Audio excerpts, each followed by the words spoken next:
নমস্কার সবাইকে, প্রতিমা ভেজ কুকিংয়ে সবাইকে স্বাগতম। আজ আমি তোমাদের সাথে ভাইরাল আম রেসিপি শেয়ার করব। এখানে আমি দুইটা অর্ধেক কাঁচা আর অর্ধেক পাকা আম নিয়েছি। আমগুলো এবার কাছ থেকে দেখাচ্ছি, একটু মাত্রই পেরে নিয়ে আসলাম। এবার এই আম দুটো আমি ধুয়ে নেব। একটা বাটিতে জল নিয়েছি, সেই জলে আম দুটো এবার দিয়ে দিলাম। এবার হাত দিয়ে ভালো করে ধুয়ে নেব। আম দুটা ধুয়ে নেওয়া হয়ে গেছে, আর ধোয়ার পরে আম দুটো খুব চকচক করছে। এবারে আমগুলো আমি কেটে নেব।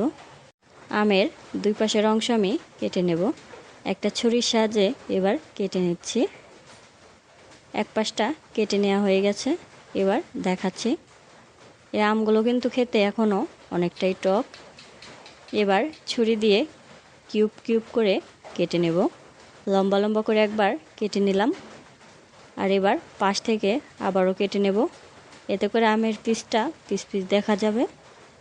ছুরি দিয়ে কেটে নেওয়া হয়ে গেছে। এবার পিছন থেকে হাত দিয়ে চাড়া দিলেই আমের অংশটুকু বাইরের দিকে আসবে। আর একইভাবে আমি 4 পিস কেটে নিয়েছি। এবার এগুলোতে মশলা মাখিয়ে নেব। কতটা কিউব কিউব করে কেটে নিয়েছি সেটাই এবার কাছ থেকে দেখাচ্ছি। এবার দিয়ে দেব পরিমাণ মতো লবণ।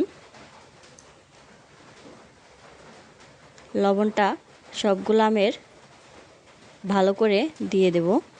আর এবার দিয়ে দেব মরিচ গুঁড়া। এখানে বিট লবণ ছিল না, তাই আমি বিট লবণটা দিতে পারিনি। তোমরা অবশ্যই একটু বিট লবণ দিলে খেতে আরও বেশি মজা লাগবে। এবার এই মশলাগুলো আমের গায়ে ভালো করে মাখিয়ে নেব। আজকের এই রেসিপিটা তোমাদের কেমন লাগলো অবশ্যই কমেন্ট করে জানাবে। সবাই ভালো থাকবে, সুস্থ থাকবে। নমস্কার।